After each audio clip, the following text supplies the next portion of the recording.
Hi. Hello, hello, welcome. Miss Ashley, is it Dirks or is it Jermaine? It's Ashley Tremaine Dirks.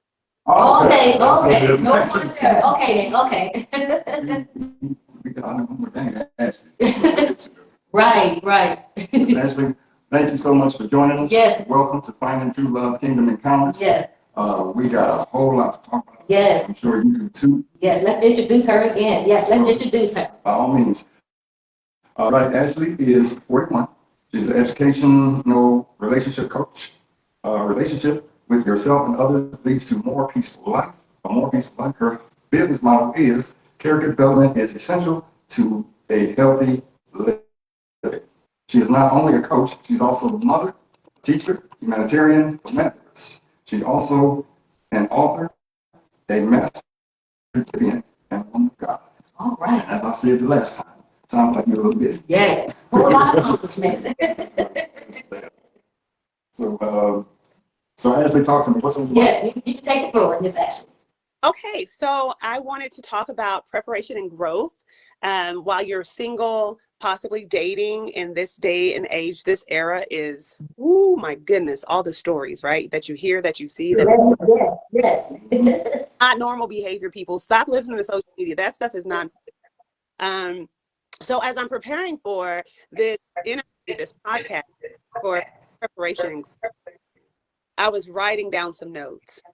And when I read back through my notes, it doesn't say preparation, it says desperation. Mm. So there are a lot of desperate people out there. Yes. Mm-hmm. And their desperation is causing a lack of preparation. Therefore, not growing. And you can't be equally yoked with someone that doesn't have a growth mindset. Like there are people out there that in their way, in their stinking thinking that they can keep doing the same thing to different people, expecting a different result. And what do we call that?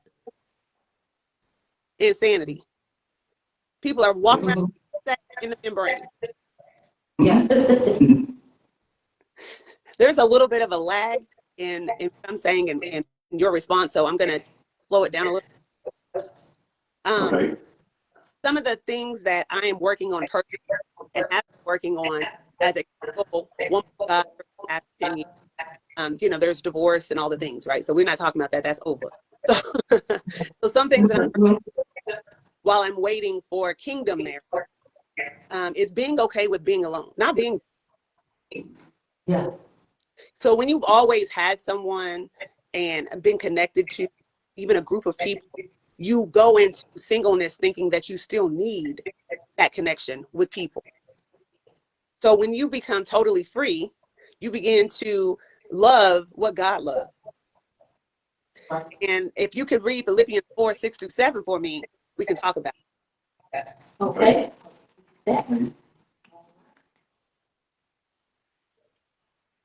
All right. Philippians 4. All right, verse 6. Be careful for nothing, but in everything, by prayer and supplication, with thanksgiving, let your requests be known unto God. Verse 7. And the peace of God, which passeth all understanding, shall keep your hearts and minds through Christ Jesus.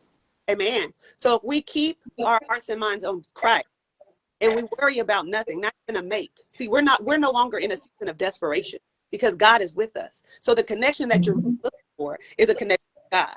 And that is going to prepare you for your kingdom mate. That is going to grow you in God. So if you're a woman, you can be gleaning in the field and your husband finds you, right? Mm-hmm.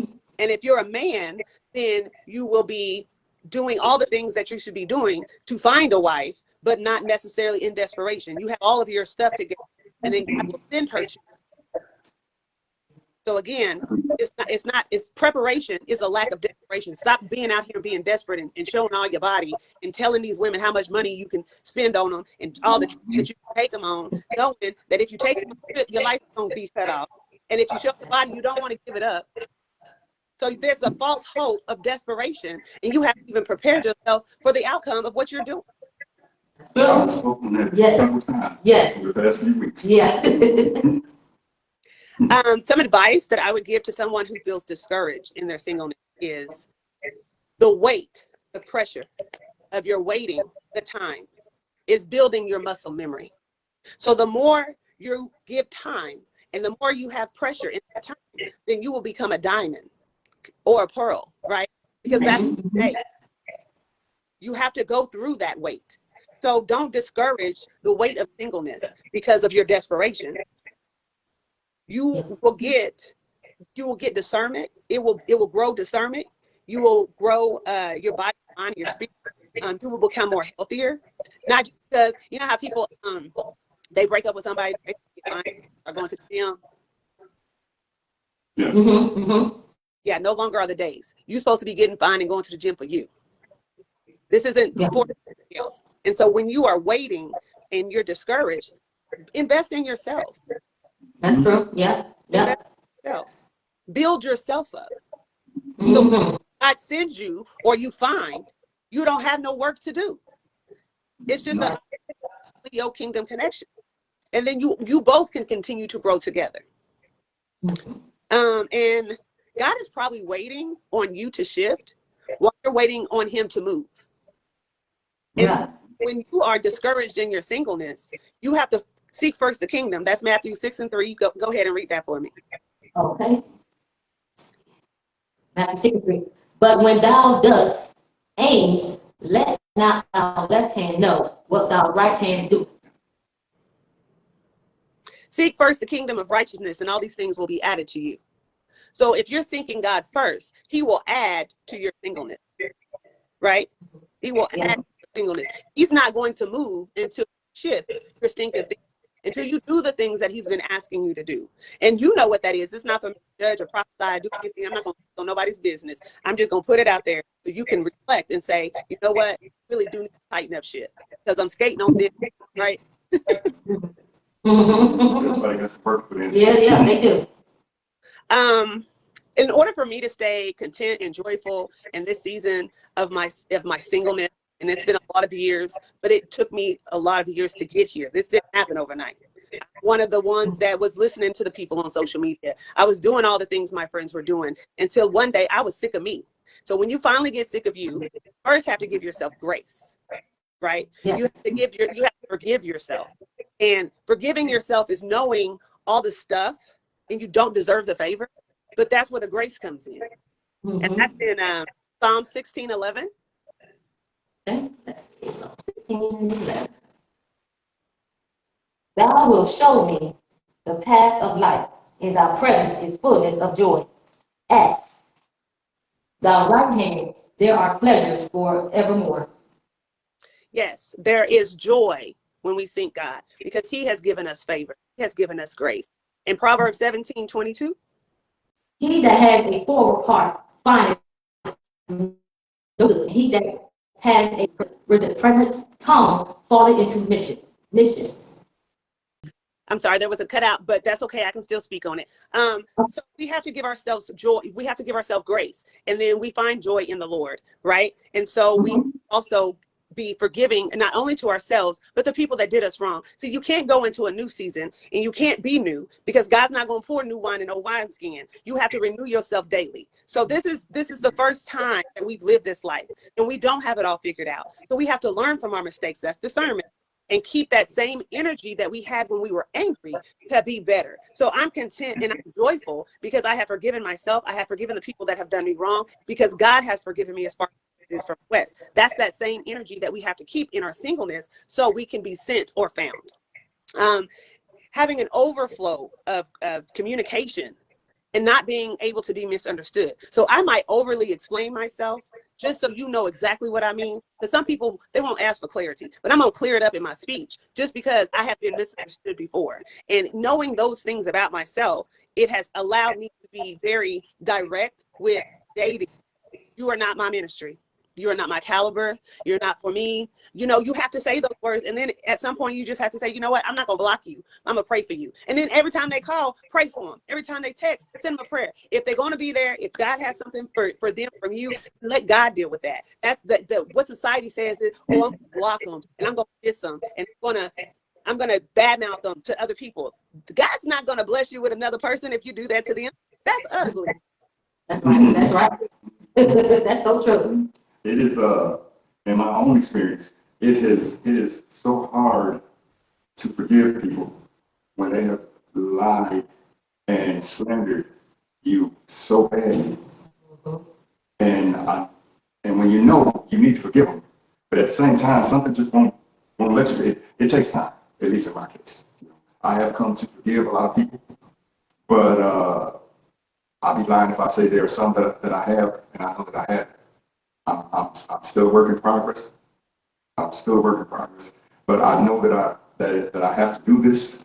It's just hard.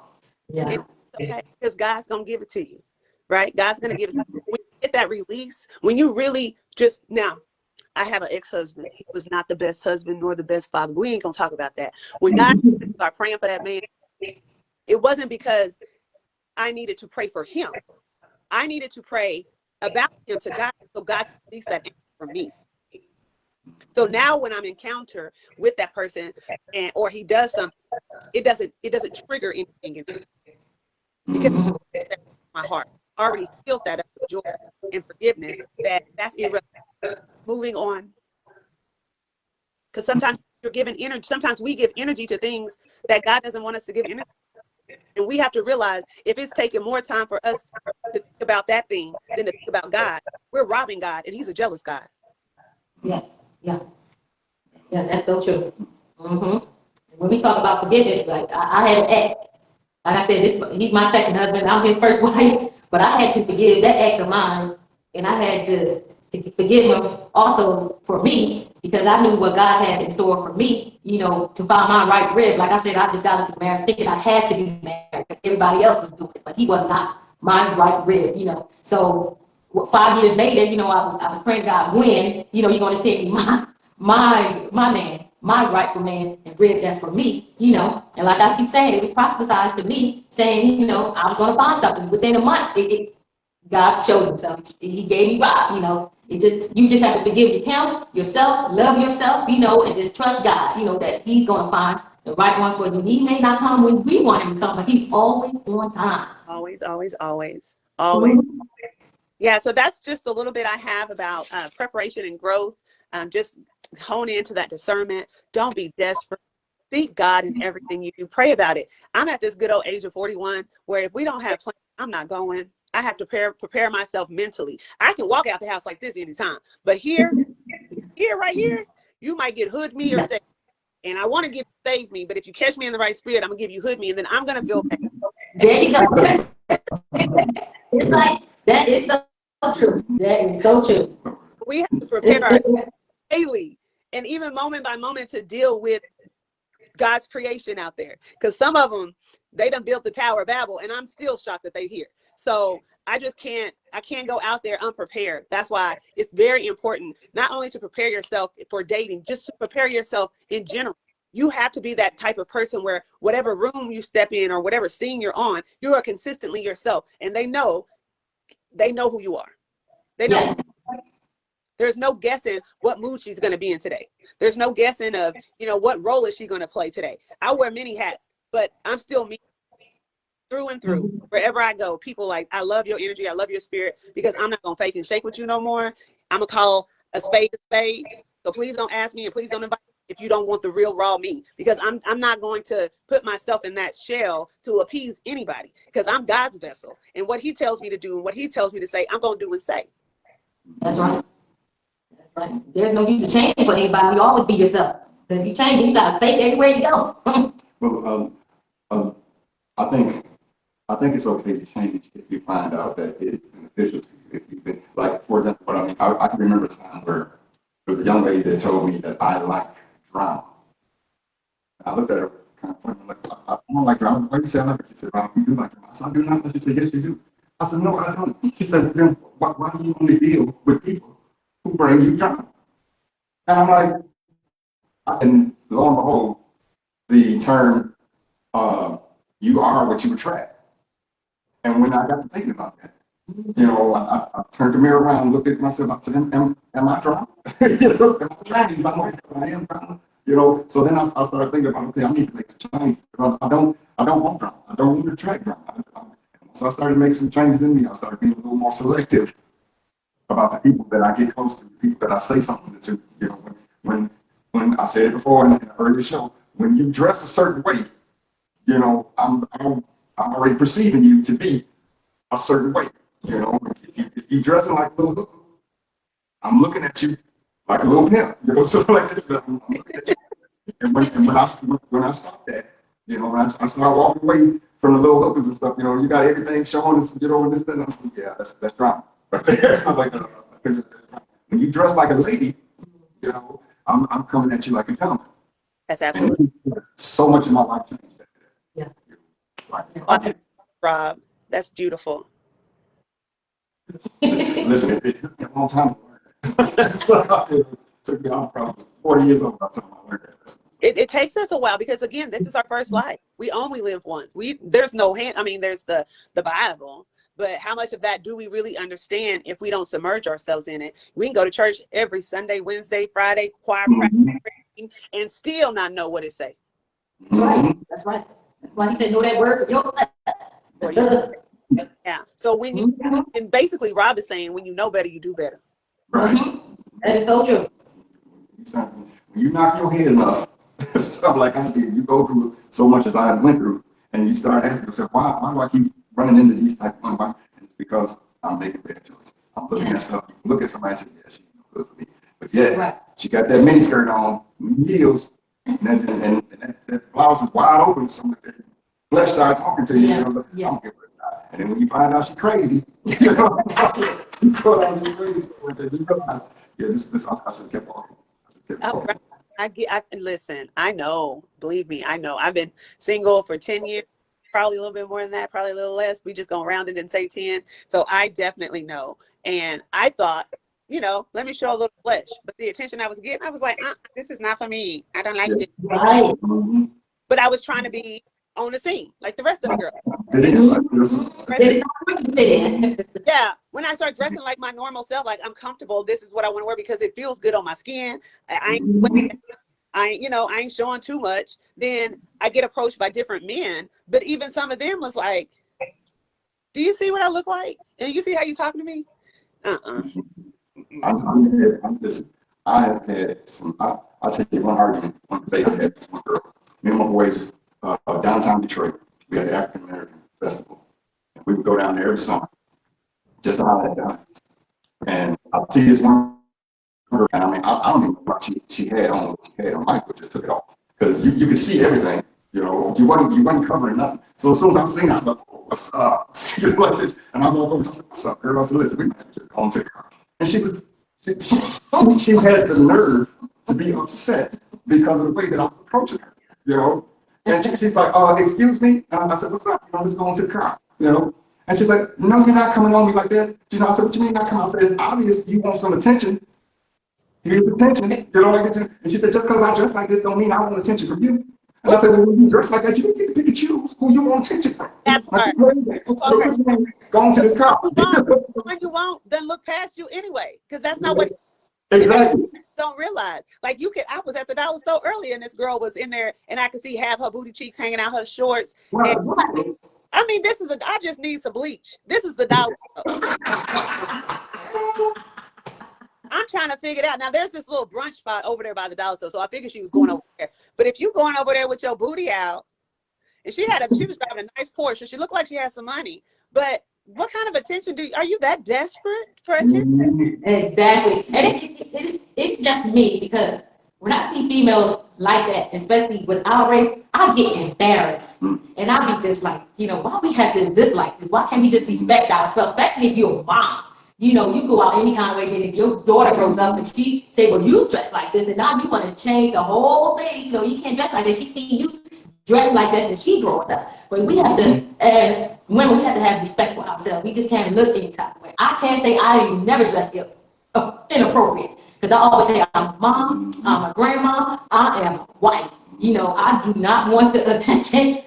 Not no more. You know, I ain't never had, I was a square growing up. I was such a square, you know, no boys even, they like, you cute and everything, but you ain't got nobody, you know, whatever. It hurt my feelings. But I was just a square, but because maybe if I would have dressed maybe a differently, growing up, you know, showing look that I did have, you know, it didn't make no sense to even do that, you know, so.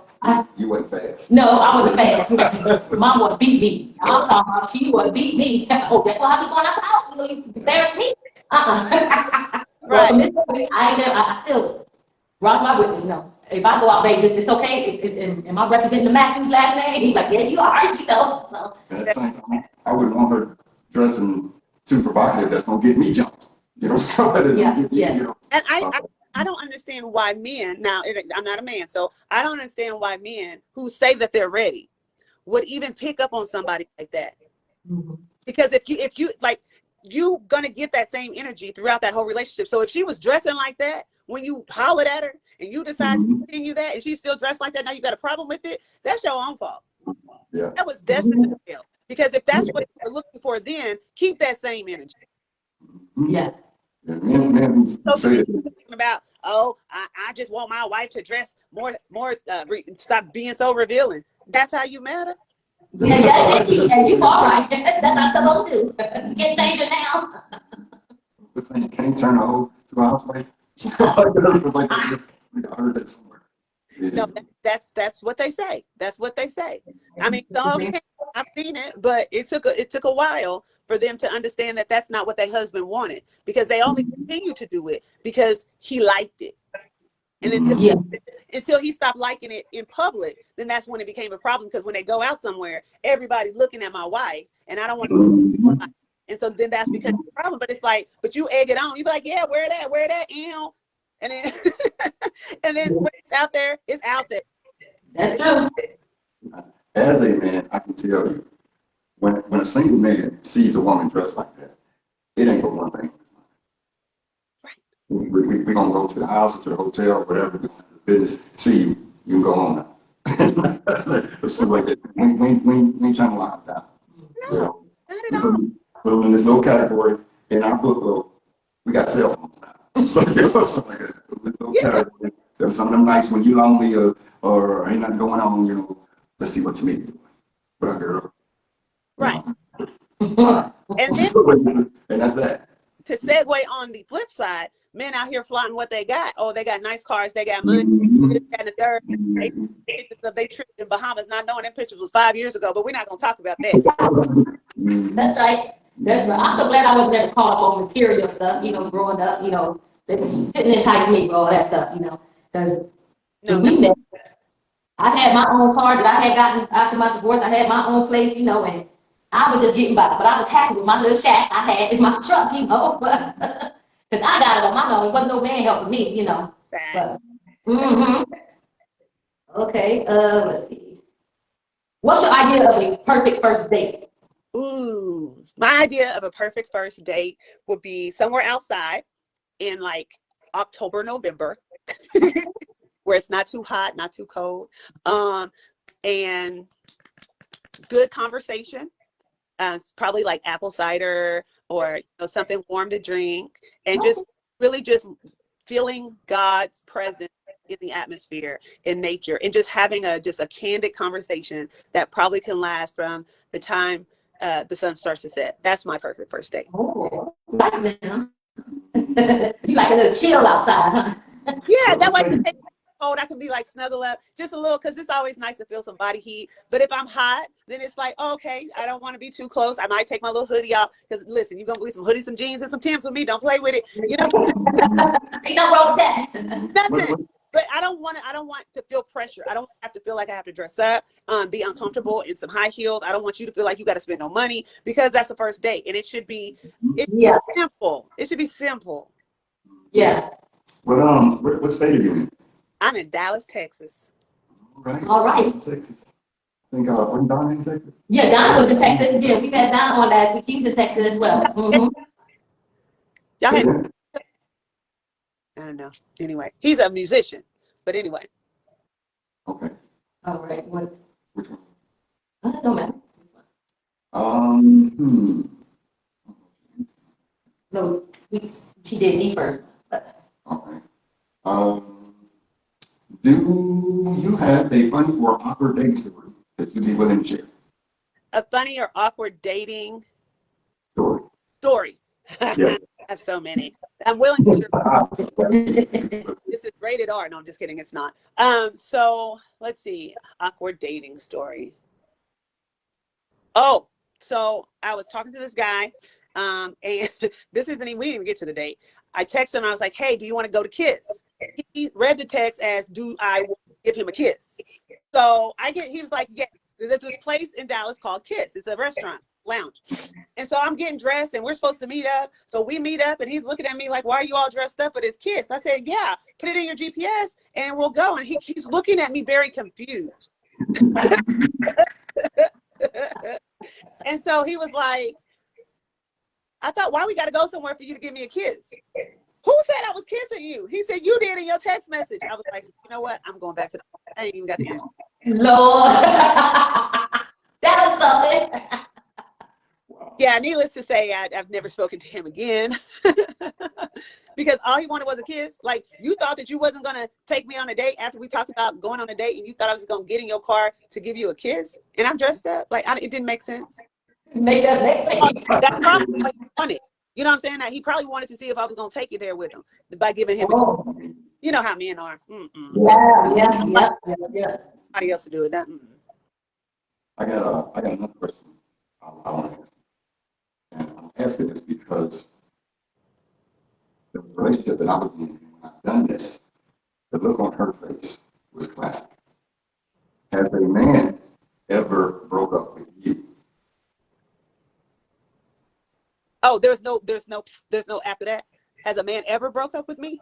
Have you ever had a boyfriend or significant that for whatever reason things went left between y'all? He broke up with you. No. That is why I asked you that. Because there has been women that I have dated that when they showed their entire tail, I was like, yeah, this ain't working. I need you to get all of your stuff. You dumping me? You dumping me? You know, the look on her face, I'm like, I'm under the impression that ain't never happened. You know, so you Yeah. dumping me? You got to lock stuff over I just lost my mind. no, only because I'm a one in a million type of girl. I still have friends from 20 years ago that want to still marry me because I'm that girl.